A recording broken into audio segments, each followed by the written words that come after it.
Welcome, everybody. I'm Ann Carlson, and tonight I'm wearing two hats, one on my left side and one on my right side. The left side hat is as chairperson of the Hennepin Church Baiwalla Ministry, and the right side is head of OC Ministries Baiwalla Ministry. And in that, OC Ministry is the fiscal agent for the Baiwalla Ministry. And OC Ministries is a subset of the Minnesota United Methodist Conference. So tonight we have Reverend Judith Banya. Where did she go? Oh.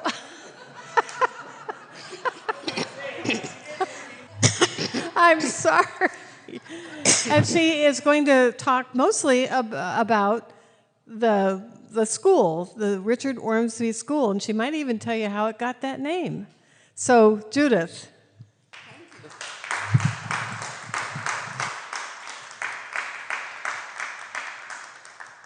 Thank you, Anne. And thank you to all of you for taking your time to come this evening. This evening, my coordinator, Anne, has asked me to talk mainly about the school. Usually, when I talk about the school and the whole ministry, I like to start with sharing the story of the journey that has brought us this far. So when she told me to focus on the development of school, I was like, I don't think everybody that will be there have heard my story, how it started, and how we have come to be talking about Baiwalla Ministries. So I'm going to summarize that story and leave out some of the details, but then maybe the details will come out as we go along talking about the school. Or maybe I can just ask Reverend Linda Zabel to tell you the details of the story, because he has heard it so many times. Anyway, especially for those of you who have not heard the story of the journey to where we are today, it's actually started with a dream, a vision, a desire of mine that was influenced by missionaries who came to my corner of the world many years ago. Just yesterday, I was talking on a topic, faith is what you do. And I told people my whole life, God has blessed me through people who believe that faith is what you do. So it was an easy topic for me. But these people, and I used to call them these people because at the time I didn't know that they were missionaries. They left their homes, the comfort of their homes, their parents, and went to share the gospel with a people that would otherwise not have heard the gospel at that time. And they came to my part of the world, and they focused on young girls. And what they did was to build a school for young girls, a mission boarding school.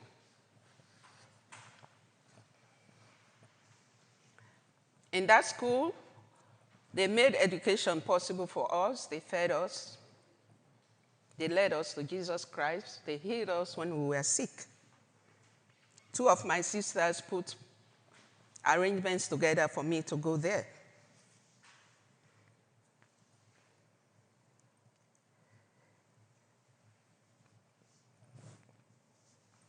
There were about 200 girls in that school at any given time. We went to school regularly. I went to school with shoes on my feet for the first time when I came to that mission school. They gave us very strong foundation in education. They fed us. Me, in particular, never knew that a human being can eat 3 meals a day until I came to that school. I used to be a hungry child. And sometimes when I didn't have anything substantial to eat for 2 days, I will have no energy to even get up. I felt like when you put butter out into the sun.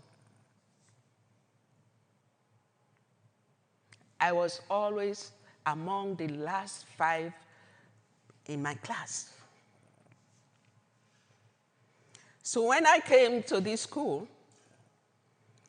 and started having 3 meals a day, what that did for me was to remove me from the bottom of my class to the first 5 in my class. And I stayed there until I went to college. So much so that when I moved from that school, because it was a middle school, we still needed to move to other schools to finish senior secondary school.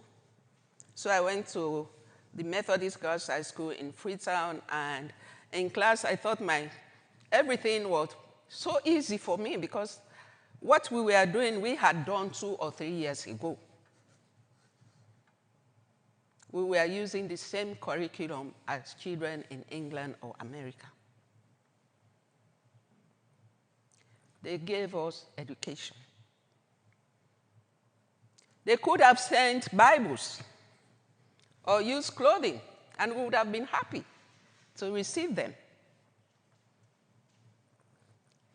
But when we read the book of James, chapter 2, he asks us, people who talk about faith, does that mean they really have it?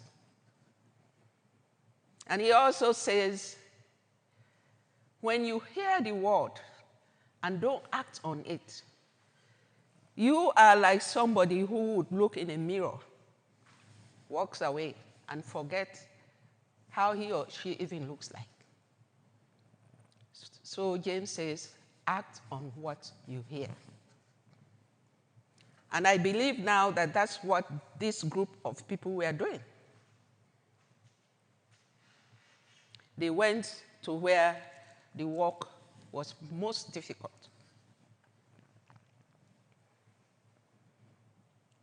They gave us the possibility to be educated. They fed us. They led us to Jesus Christ. Going to school was part of the normal things we did at that school. So we went to church.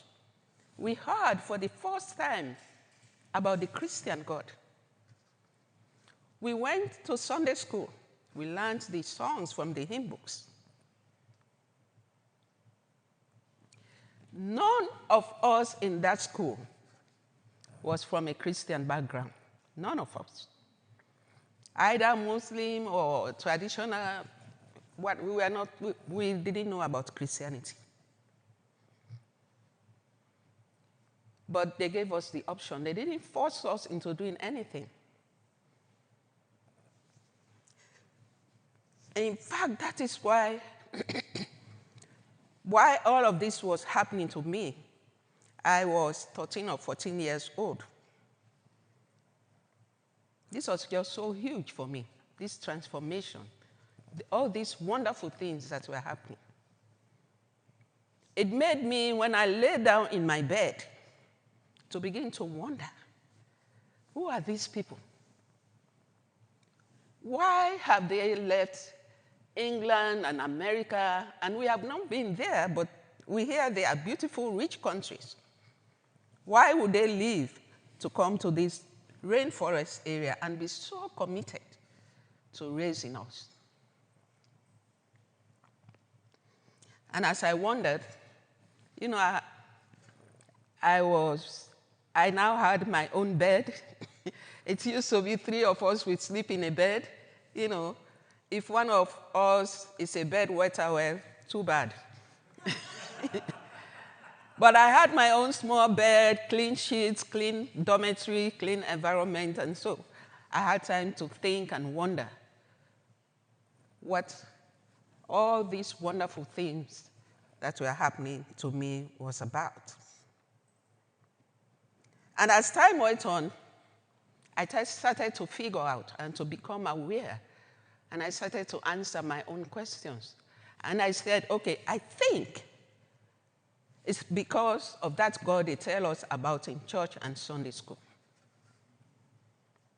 And I said to myself, if that is the case, well, me too, I want to know that God.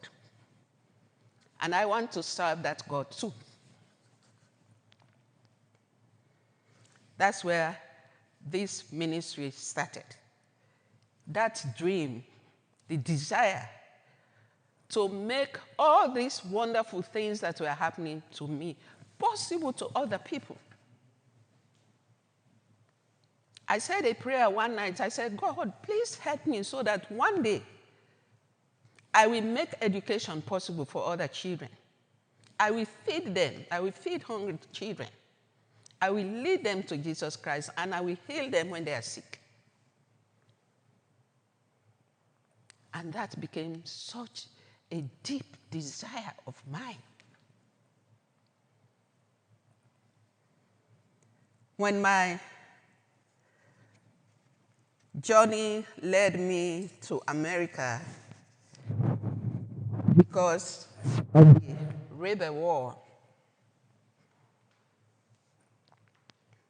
I decided I'm going to share my desire with people, anyone I meet in this wonderful country, until God puts somebody or some people in my path who will help me to accomplish my dream. And that's what I did. When I met people, I would say, I'm here, I'm learning, but I really want to go back home and build a school like the one I went to as a 13, 14-year-old. I want to go to my village and build a school and teach children and feed them and bring them to know Jesus Christ. That is what my dream is. I share that dream with so many people. There were times when I thought, well, maybe it's just me. Maybe I'm just obsessed with this thought. Maybe that's not what God wants me to do. But then my whole being will refuse to listen to that thought. It will be like, no, don't go there. This is in line with God's purpose for God's people. Stay there. But the waiting was tedious for me. I wanted to go and do this ministry. Many times I will rise and fall and rise and fall. But God's time came. And throughout my journey in America, God consistently put people in my path to help me make my dream possible. People who helped me go to seminary, because I came to this country, my daughter was already here going to college. And when she heard about the Rebel War, she wanted me to come, but when that war started, we all downplayed it. It's just those rebels in the bush along the Liberian border, no problem. And I had started theological school already. So I told my daughter, I cannot come to America now because I'm in theological school. But thank God she insisted that I came. Because those rebels got into the towns and into the city, and it was ugly. So when I came, went to seminary, it didn't happen like that. It's a long story before I finally got into seminary. Clay Oglesby was there for me.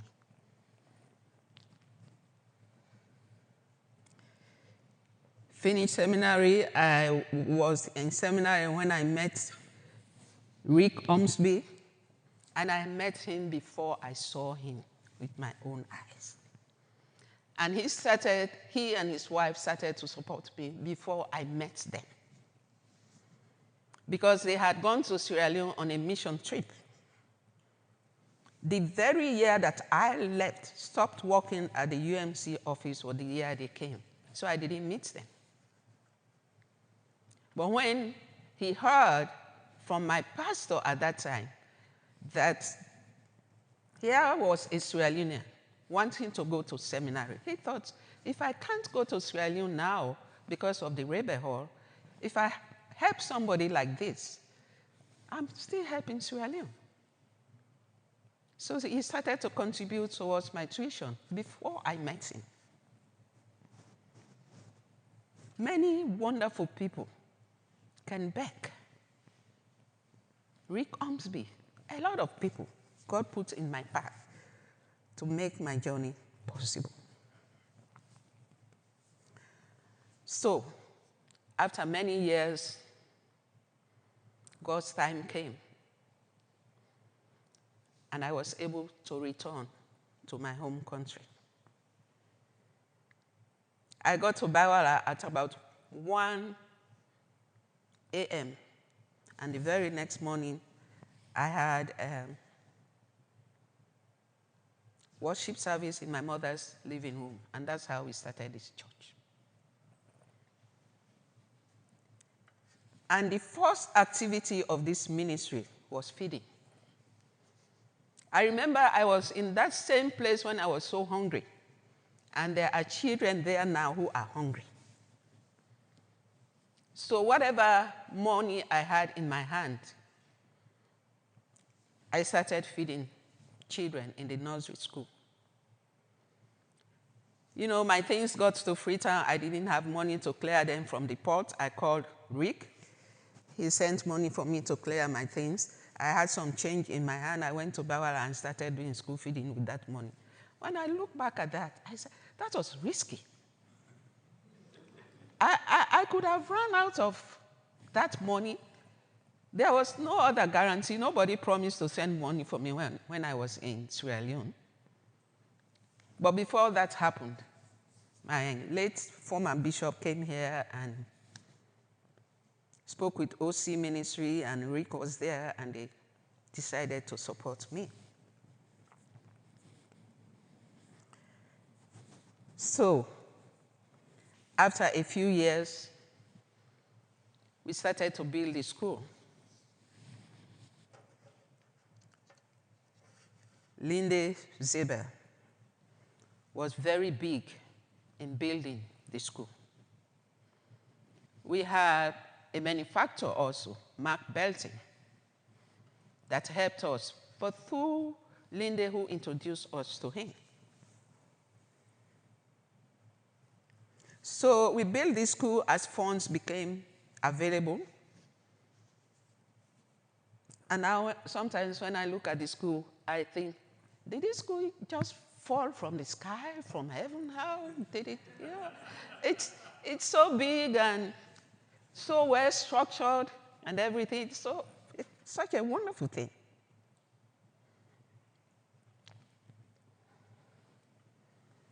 It's now 3 years since we opened the school. There are about 300 children attending the school, from elementary to SS. Our main focus was middle school, because the school I went to was middle school. But then after 1 year of running that school, we realized that the children who come from the elementary school, especially the one in Baiwalla, I'm not going to deviate into talking about that school in Baiwalla. There are people here who know what I'm talking about. Overcrowded classes, not qualified teachers, and all those things. So they were coming to our school not having any foundation for junior secondary school work. Nothing. They have not been teaching them. And soon we were giving them after-school lessons. They were on scholarship. They were being fed. But it's like a child being in one place, and you put all these resources on him, and the child doesn't go anywhere in terms of education. So we hung heads and thought, we are wasting resources on these children. We pay the teachers to give them extra lessons. Every child has scholarship. We provide their books, their uniforms, and everything, but, they have no foundation for this work in this school.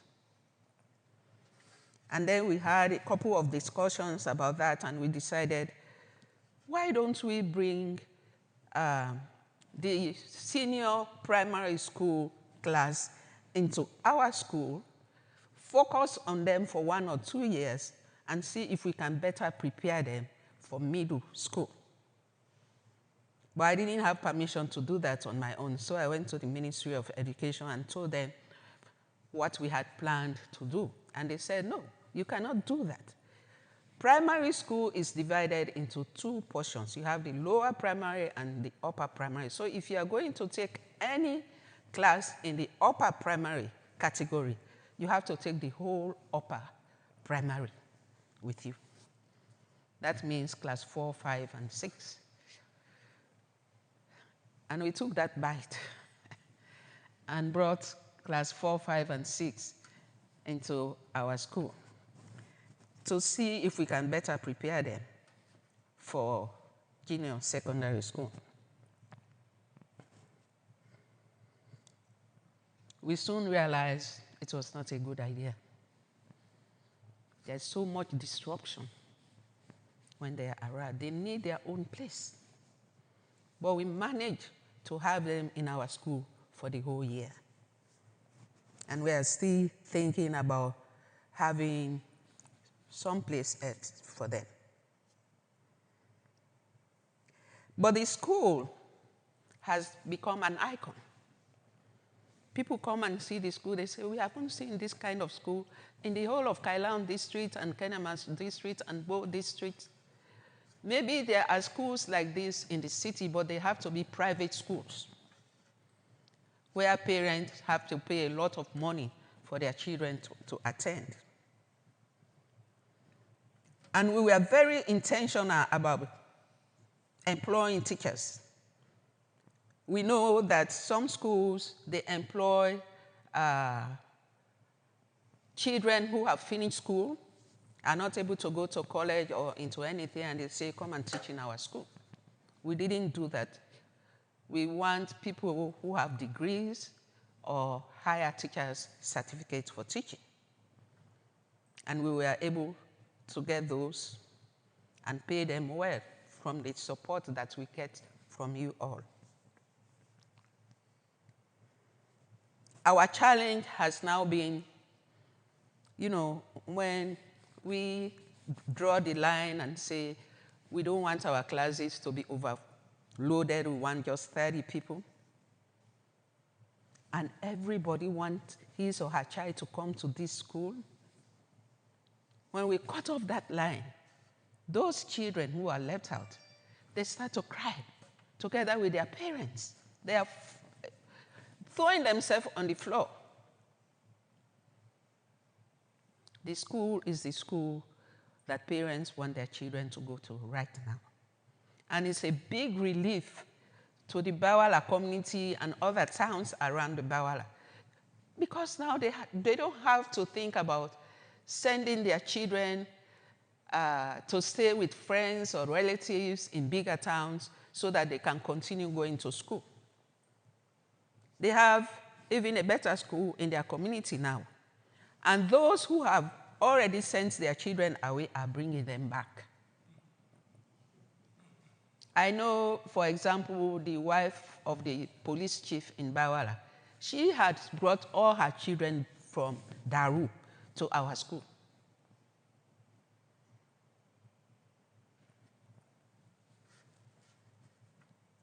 The government has approved the school. That doesn't mean that they give us money. We are still bugging them to put our teachers on government payroll. I think one day they will give us a couple of teachers, put a couple of our teachers. But one of the transformations of the school is the way we measure to schools that have existed before us that are famous. You know, in Sierra Leone, the measurement that we use for school is how children from that school perform in public exams. So the elementary school has an exam that they take that they need to pass before they can go to middle school or our junior secondary school. And the junior secondary school has an exam that they need to pass before they can move on to senior secondary school. Where at our first exam with the junior secondary school class, we got 100% passes.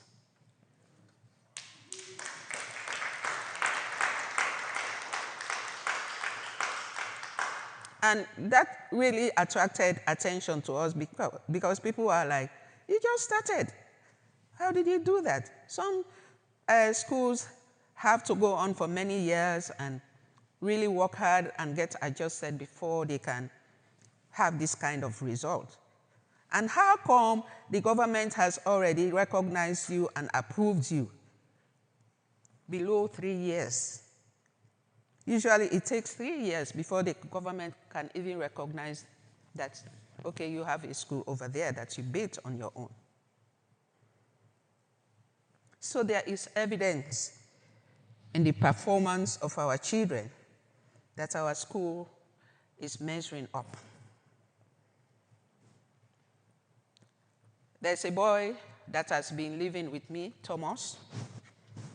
When he came to our school, when children come to our school to be in the junior secondary school, we don't just say because you passed the national exams, you have a seat here. No. We give them our own test too. Because there are exam malpractices. Maybe they didn't really earn those grades. We don't know. So here's a simple arithmetic, English, grammar test. You know, if you pass them, we know you are ready to sit here. And this young man didn't pass our simple test when he came to our school. He failed flat. We gave him a chance. Today, he's top of his class. When we organize prize giving ceremony, we invited the Ministry of Education people, some stakeholders in the education system. Out of 7 prizes in his class, he got 5. He alone. And he was top of his class. There are many examples like that who come to us almost empty, but they are doing very well now. When you contribute to scholarship, you are contributing to the transformation of these children. You are making people like me. If I didn't have that opportunity, I wouldn't be who and what I am today. And what those missionaries did, every year 200 children, the other year another set of 200, think about the ripple effect of that kind of thing. Educating them, bringing them to Jesus Christ. There are many Judith Banyans all over Sierra Leone doing different things because of people who believed that faith is what you do. And that's what we are doing right now in this ministry. There are many Judith Banyas.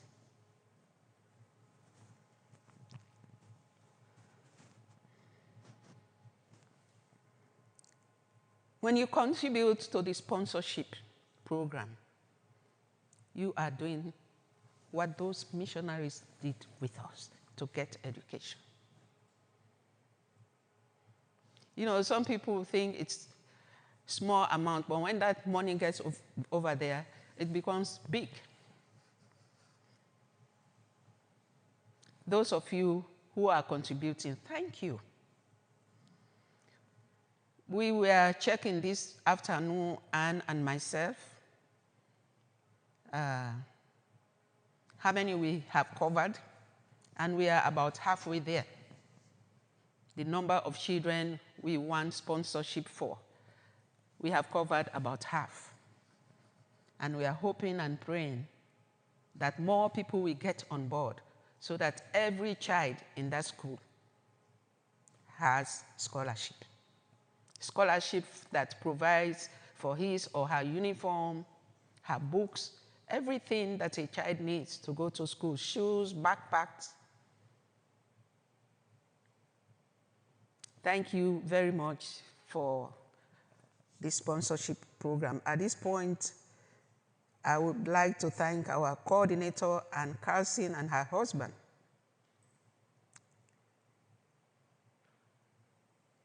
I don't know how to thank her. We deeply appreciate you, Anne. You know, Anne has been to Baiwalla twice. So there are people who have seen her or, you know, maybe not seen her. But there are people who know her name, who have never seen her. And our library is named after her, Ann Carlson Library. Because, you know, there's another Methodist church in the southern part of the country called the Hartford School for Girls. It's over 100 years old. And people will always ask, where did you get this name? It's not a local name. And the story will be told about the woman who started the school. Our school is called the Richard Ormsby United Methodist School. And we have Linde Zibel Hall, where we gather and hold church. And we have Ann Carlson Library. You know, we have places, because this story will remain that there were people who contributed to making this possible. I don't want that story to go away forever.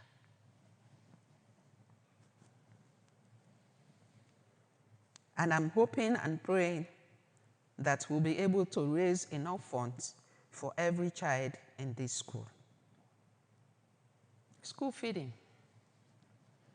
You know, the ministry started with school feeding.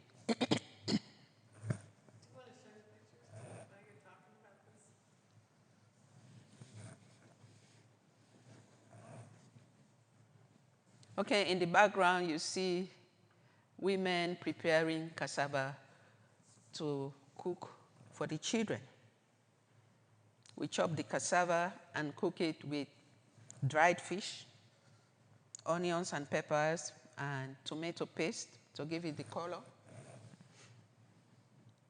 All along, we have been using rice with vegetable stew. That is everybody's favorite. But when the price of fuel tripled in Sierra Leone, the price of rice went up also. So we went to cheaper kind of food. And we throw in rice once in a while, but rice is not served every day anymore. We are hoping that more people will contribute to school feeding so that we can go back to rice. We can afford to buy rice and cook rice every day. Our school does school feeding 5 days in a week. That means all the school days in the week, we feed our children. And I don't know yet of any other school in the area that does that. I know some government schools who do school feeding for 1 day or 2 days in a week. And I say today, okay, those other days people don't eat, right?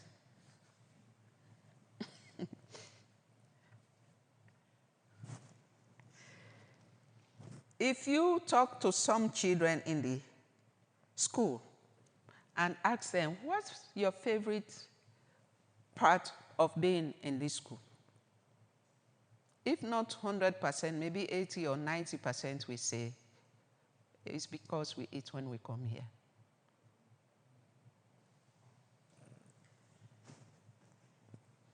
we serve a midday meal.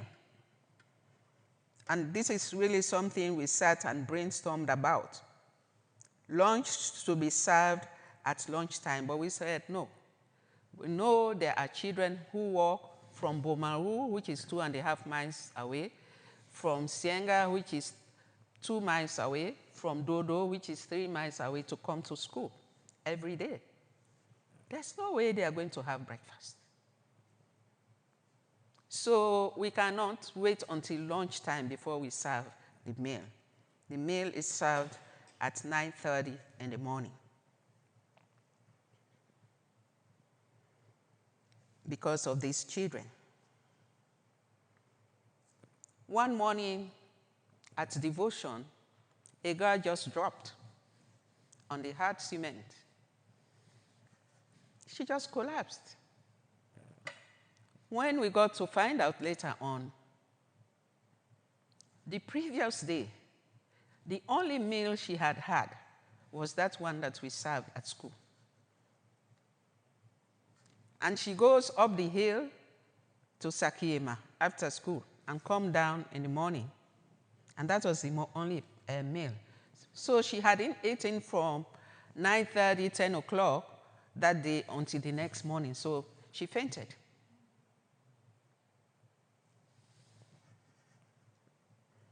Another time, a young boy in the class, after they have served the meal, went over to the lady who was serving. Is there any leftover? Can I have it? And then as he was going, there was a companion of his who had a little bit of his food in the plate still. Are you not going to finish this meal? No. Can I have it? He grabbed it. And he was just doing that. And the teacher asked, why are you doing this? And he said, in our household, we didn't cook yesterday. And I'm not sure if we'll cook again today.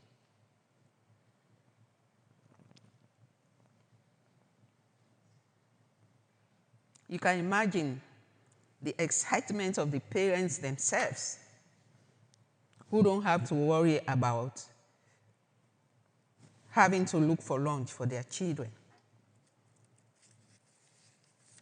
So this dream that I had is actually coming true through the establishment of the school that gives us the opportunity to make education possible for young people in that part of the need is very high there. The dream is coming through because we are feeding hungry children, which is what I prayed about, that God will allow me to do. The dream is coming through because we have a church. Ours is the first United Methodist Church in the whole of Kailaun district. There's a bigger UMC church in Kailaun town itself now, but we always say to them, we are the mother church. We were the first to start. We gave birth to you. This is a predominantly Muslim area. It has always been. When we started the church, they were not looking at us with good eyes. We felt like we were invading their space. They have always been the only religious people there. But you know, when you live as a Christian, you are the light in the darkness. And that's what we endeavored to do in the midst of this darkness. We didn't react to their reactions. We spoke nicely to them. I greeted them. I visited them when they were bereaved. I rejoiced with them. When we get goodies from our friends in America for children, it's for children, not just Christian children. We give it to their children too.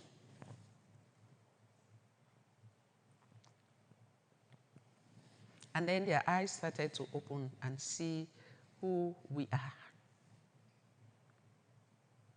At one time on Sunday, during our worship service, we have testimony time. I say to people, testimony means bluffing. You bluff with what God has done for you. Listen, my friend, look at what God did for me this week. I was praying for that kind of, do you have testimonies? Or do you have concerns that we can pray for?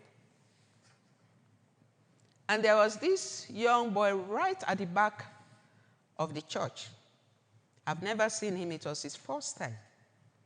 You could hardly see him. He was bone and skin. But his voice sounded strong and loud and matured. And he told us his story. So after church, cut a long story short, I told my assistant pastor, we need to find out about him. And we did. He was living with a relative of his father in Kenema. But he was really connected to church, the latter days church. And when he got sick, he didn't get any attention from his guardian, and he got worse and worse and worse. And finally, the guardian sent him home to his parents in Baiwalla, and he came to our church. Cut a long story short, we were able to assist with sending him to a hospital in Kailau. He and his father went, and he was admitted for a couple of weeks. While he was in hospital, he will read his Bible and sing songs and pray, and very soon the nurses started to join him in prayer and reading the Bible one by one, until all of a sudden there was a group of people around his bed in the morning and in the evening singing and praying and reading the Bible with him. When it came to time for him to be discharged from hospital, they didn't want him to go. And the doctor has prescribed some medication for him to take with him to continue taking, but he had run out of the money we gave to them long ago. And very soon, those nurses collected money quickly and paid for those medications so he can take them home. When Mahmoud came to Baiwalla, I could hardly recognize. He was looking fresh, Mahmoud's father, somebody told me, stood up in the mosque and gave a testimony about Christians and compared Christians to his Muslim brothers and sisters.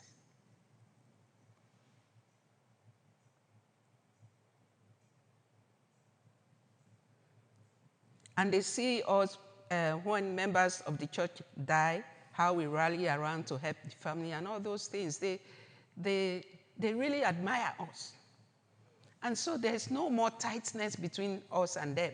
They see the imam of the mosque come over to my house and hang out with me. We are friends. They let their children go to our church. At first, no way. One time, one of our children lost her stepmother. But I was not feeling very good that Sunday. So I said to my assistant pastor, let's go there, but you will conduct everything. I will just be there. As we approached the house, I saw, how Muslims dress in their huge gowns and everything. They were all sitting there. And it's like the Spirit just came upon me. I said to her, wait, I will do this service.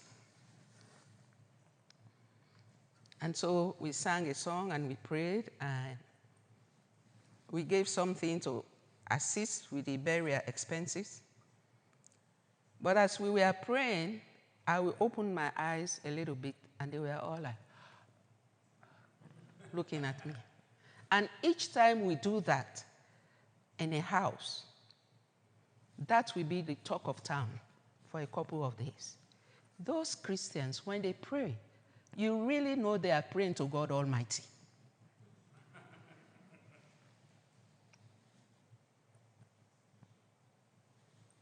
My sister, who lives in London, returned home and has been living there for She said, what magic do you have that you get along with everybody in this town? I said, just live with them as neighbors. Help them where you are able to help them, where they need help. Don't look at yourself as high up above them because you are educated and all those things. Go and sit with them under the tree and talk and laugh with them. Share what you have with them. They will like you. You know?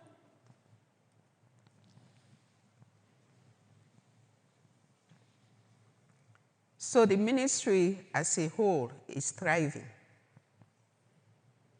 $310 to support a child to go to school for 1 year. $150 to feed a child for 1 year.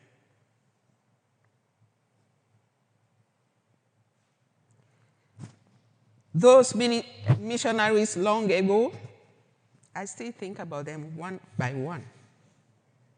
They are all dead and gone now. But we are the present day missionaries. And we are still doing what they did.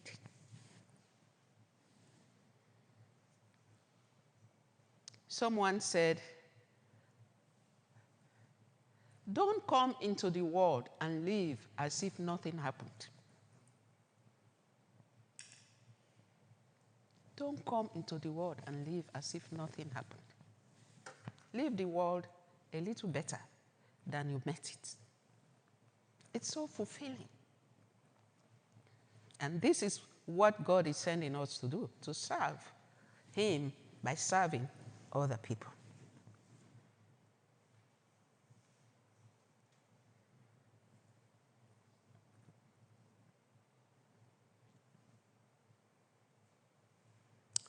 There are other things we do in this ministry. We have undertaken some self-help projects, like the farm, planted oil palm. We acquired this land, vast, almost 30 acres. And to keep it safe, we planted oil palms. But oil palms take 6 years before you can harvest them. Planted cassava. We are just now adding animal husbandry. So we have built a chicken house and a goat house. We have not yet stocked them. So that eventually we can raise some petty cash for ourselves to support the school.